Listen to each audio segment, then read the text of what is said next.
disunnahkan, tidak diwajibkan, mubah, boleh-boleh saja. Tapi ada catatannya jemaah yang dirahmati Allah, wala thawab, dan tidak ada pahala, kata sebagian ulama. Tidak ada pahala khusus berjemaahnya, tapi sholatnya ada, Pak. Misalkan sholat duha. Di sekolah-sekolah ini pernah kita bahas juga di sini. Ada misalkan sekolah SMP, sanawiyah, pesantren. Anak-anak ini dibiasakan mereka sholat berjemaah duha misalkan. Dinyaringkan pula bacaannya. Bagaimana hukumnya Pak Ustadz? Pernah ditanyakan ke kita nih, Pak. Jawabannya pada dasarnya mubah, tidak makruh. Kalau tujuannya untuk pendidikan seperti yang disebutkan ulama kita ini, in qasada ta'limal musallin wa tahridhahum kana lahu thawab.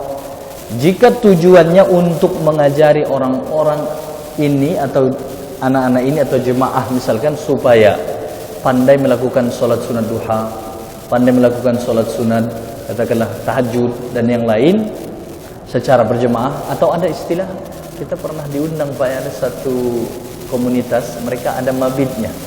Kadang di Trikora mereka buat begitu Pak, ada beberapa orang, ada puluhan orang. Jadi sambil mereka mabit, nanti di tengah malam bangun sholat tahajud bersama-sama. Ada pendidikan ataupun ceramah rohaninya juga. Nah, jadi diambil dari hukum ini boleh, bahkan bisa berpahala jika tujuannya untuk mengajari, mendidik orang-orang tersebut supaya paham sholat sunat tersebut dan mengajak supaya semangat melaksanakannya. Baik, jemaah yang dirahmati Allah, dan dia akan mendapatkan pahala sebab seluruh pekerjaan yang mubah tidak ada pahalanya, tidak ada dosa. Contohnya apa Pak? Makan, minum, tidur, itu masuk dalam kategori mubah. Hukum Islam itu 5: wajib, sunat, makruh, haram, mubah.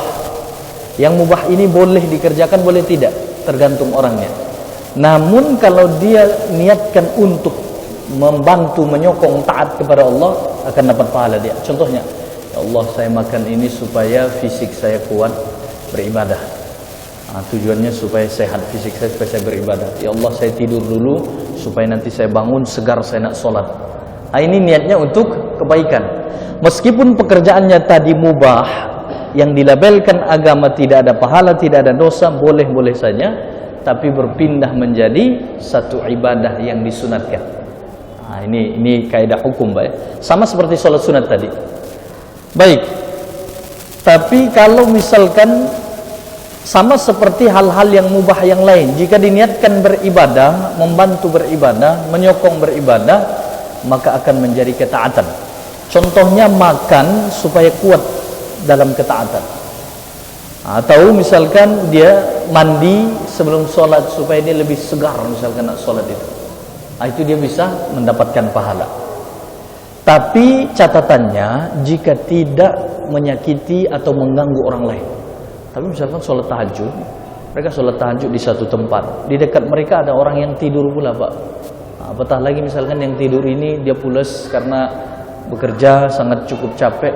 Kalau dia terganggu pula dengan bacaan yang keras misalkan dan seterusnya, itu bisa berdosa dibuatnya, bisa haram hukumnya. Tapi sholatnya itu oke, dimubahkan, bahkan diberi pahala.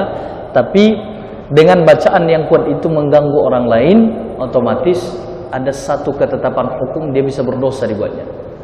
Kira-kira itu jemaah yang dirahmati Allah. Makanya kalau sholat sunat itu yang tidak dianjurkan berjemaah, dikerjakan berjemaah karena tujuannya pendidikan, supaya semangat, supaya dapat dipahami caranya, hukumnya boleh, bahkan bisa berpahala berjemaahnya. Tapi kalau misalkan mengganggu orang lain, mengganggunya itu tidak boleh. Sama seperti maulidan misalkan, ada orang maulidan lalu dibuatnya pula pakai keyboard misalkan. Ini jelas kalau keyboardnya itu berdosa dia Pak ya. Atau misalkan ada satu ceramah agama, setelah itu ada pula konser, konser yang tak senonoh Pak ya. Itu otomatis ini dosa, ini dia harus objektif Pak ya bahasa sekarang. Satu hukum yang lain. Baik, itu fikih. Fikih itu harus jelas. Baik, itu satu persoalan Pak ya. Boleh bahkan disunatkan sholat sunat secara berjemaah bagi sholat sunat yang tidak dianjurkan berjemaah jika ada tujuannya, tidak makruh. Pak Ustadz, saya punya anak saya ingin mendidik anak-anak saya ini supaya terbiasa sholat tahajud. Kami berjemaah boleh tak? Jawabannya boleh Pak, bisa berpahala kita dibuatnya. Meskipun sholat tahajud itu tidak dianjurkan berjemaah, tapi tujuannya untuk mendidik anak kita. Boleh hukumnya. Itu penting untuk kita ketahui.